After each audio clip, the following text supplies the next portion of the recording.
morning, students. How are you today? I hope and believe that you all are well by the grace of our Almighty Creator. ছেলেমেয়েরা আশা করি তোমরা সবাই ভালো আছো, সুস্থ আছো এবং এই ভয়াবহ পরিস্থিতির মধ্য দিয়েও তোমরা তোমাদের পড়াগুলো তোমরা ঠিকমতো বাসায় প্র্যাকটিস করছো।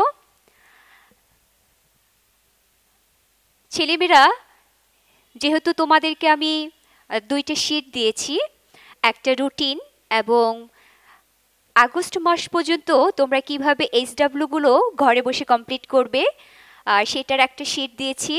তো তোমাদের অনেকে হয়তোবা তোমরা বুঝতে পেরেছো বা অনেকে বুঝতে পারোনি যে তোমরা এইচডব্লিউগুলো কিভাবে করবে।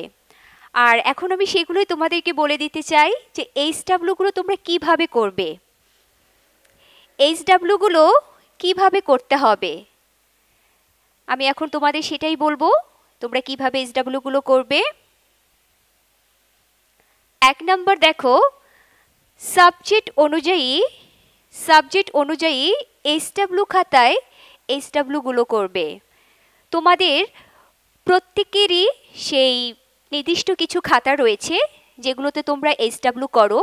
প্রত্যেকটা সাবজেক্টের জন্য তোমাদের এইচডব্লিউ খাতা রয়েছে। আমি বলবো তোমাদের সাবজেক্ট অনুযায়ী তোমরা এইচডব্লিউ খাতায় এইচডব্লিউগুলো করবে। নাম্বার 2, এইচডব্লিউ করার পূর্বে অবশ্যই তোমাদের মনে রাখতে হবে বাড়ির কাজ নং 1 অথবা 2 অথবা এভাবে আরও অনেক আছে, 3 আছে, 4 আছে। অবশ্যই তোমার খাতার উপরে বাড়ির কাজ নং 1 লিখে তোমার কি করতে হবে, সে ঘরের কাজগুলো সেই অনুসারে তোমার করতে হবে। রুটিন অনুযায়ী তারিখগুলো ঠিক মতো লিখবে। অবশ্যই যখন তুমি তোমার এইচডব্লিউটি করবে অবশ্যই তোমার তারিখটা কিন্তু খুবই গুরুত্বপূর্ণ, যে তুমি কোন তারিখে কি এইচডব্লিউ তুমি কমপ্লিট করছো, কোন ঘরের কাজগুলো তুমি কমপ্লিট করছো, সেটার জন্য তোমাকে কিন্তু অবশ্যই কি লিখতে হবে, তারিখ লিখতে হবে। তাহলেই আমরা বুঝতে পারবো যে তুমি তোমার এইচডব্লিউগুলো ঘরের কাজগুলো তুমি তারিখ অনুযায়ী তুমি কমপ্লিট করেছো। সেজন্য অবশ্যই তুমি তোমার এইচডব্লিউ করার পূর্বে অবশ্যই তুমি সেই বাড়ির কাজ নং 1 অথবা এভাবে তুমি 2, 3 লিখে, নোটশিটে সব দেওয়া রয়েছে, এভাবে লিখে তুমি করবে এবং তারিখটাও তুমি অবশ্যই দিবে। যেহেতু তোমরা ক্লাস 1-এ পড়ো, তোমাদের অনেকগুলো দেখা যায় যে এইচডব্লিউ একদিনে হয়তোবা অনেকগুলো এইচডব্লিউ তোমার লিখতে হয়। হয়তোবা তোমার অনেক কষ্ট হয়ে যেতে পারে যে তুমি এতগুলো প্রশ্ন লিখবে, আবার প্রশ্নটা লেখার পরে তোমাকে উত্তরটাও লিখতে হবে। আর সেজন্য আমি বলবো যে ক্লাস 1-এর অভিভাবকরা বা বাবা মায়েরা আপনারা অবশ্যই আপনার সন্তানকে আপনি সাহায্য করতে পারেন। হয়তো আপনি যদি আপনার সন্তানকে এইচডব্লিউ খাতায় সুন্দরভাবে প্রশ্নগুলো লিখে দেন তাহলে তার জন্য একটু সুবিধা হবে, একটু তার কষ্টটা কম হবে। আপনি যদি সুন্দরভাবে প্রশ্ন প্রতিটা এইচডব্লিউ খাতায় তাকে তুলে দেন, সে কি করবে, শুধু উত্তরগুলো লিখবে, তার জন্য এটা খুব ভালো হবে। এবং এইচডব্লিউগুলো না দেখে লেখার চেষ্টা করবে। ছেলেমেয়েরা আমি তোমাদেরকে আগেও বলেছি যেহেতু আমরা সিটি নিতে পারছি না, আর সেই জন্যই তুমি যেন পড়াটা মুখস্থ করে লিখতে পারো সেটার জন্য আমি বলেছি যে এইচডব্লিউগুলো তোমরা সেইভাবে করবে। বাবা মায়েরা তোমাদের সুন্দর করে প্রশ্ন তৈরি করে দিল, তোমার পড়াটাও কমপ্লিট হলো এবং তুমি সেই সিটির মতো করে তুমি না দেখে তোমার এইচডব্লিউগুলো তুমি কমপ্লিট করতে পারছো। এটাও খুব আনন্দের বিষয় হবে। সেজন্য আমি বলবো যে পড়াগুলো তুমি আগে কমপ্লিট করে নিও, পড়াটা কমপ্লিট করে নিয়ে তারপরে তুমি কি করবে, সেই না দেখে তোমার এইচডব্লিউটা তুমি করার চেষ্টা করবে। এটাই আমি তোমাদেরকে বলবো। ছেলেমেয়েরা সবার শেষে আমি এটাই বলতে চাই, আমি তোমাদেরকে সব কিছু বলে দিলাম যে এইচডব্লিউ তোমাদের কিভাবে করতে হবে। তো এই ভয়াবহ পরিস্থিতির মধ্য দিয়েও আমি তোমাদেরকে বলতে চাই যে wish you all the best. আমি তোমাদের জন্য কিছু উপদেশমূলক কথা বলতে চাই। আমরা নিজেদেরকে সুস্থ রাখার জন্য এই দুর্যোগ সময়েও, এই ভয়াবহ পরিস্থিতির মধ্য দিয়েও কিন্তু আমরা খাবার খাচ্ছি, হয়তোবা বেছে খাবার খাচ্ছি।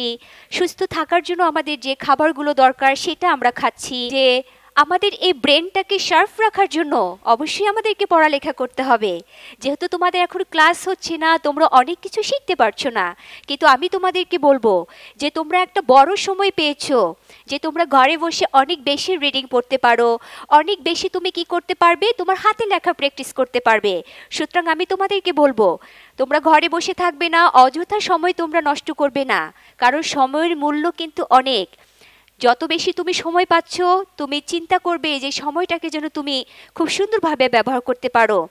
প্রতিনিয়ত তুমি এক্সট্রা গল্পের বই হতে পারে বা তোমার পাঠ্যপুস্তকগুলো তুমি রিডিং পড়তে পারো, এবং তুমি বেশি বেশি হাতে লেখা প্র্যাকটিস করতে পারো, কারণ তুমি যত বেশি পড়বে তত বেশি জানতে পারবে।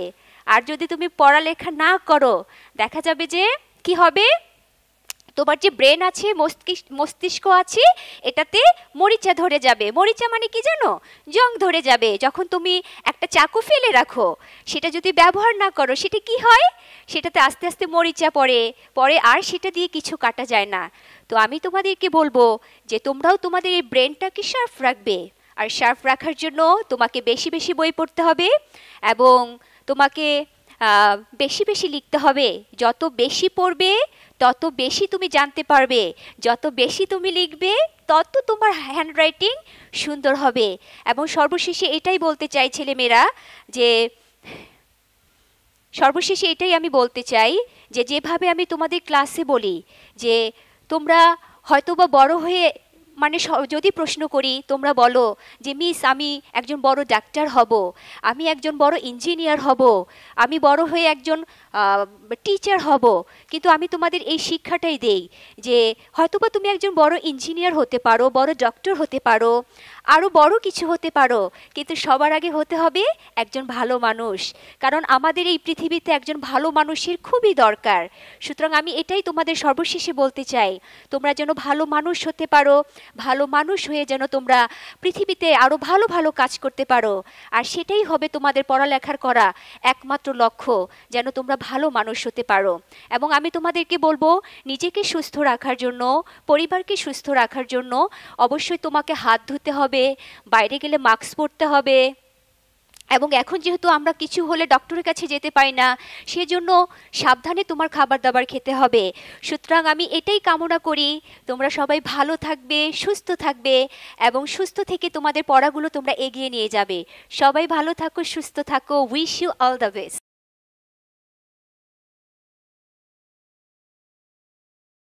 Wash your hand before you eat. After you eat, wash your soap and water, wash your soap and water. This is our way, this is our way. হাত ধুয়ো,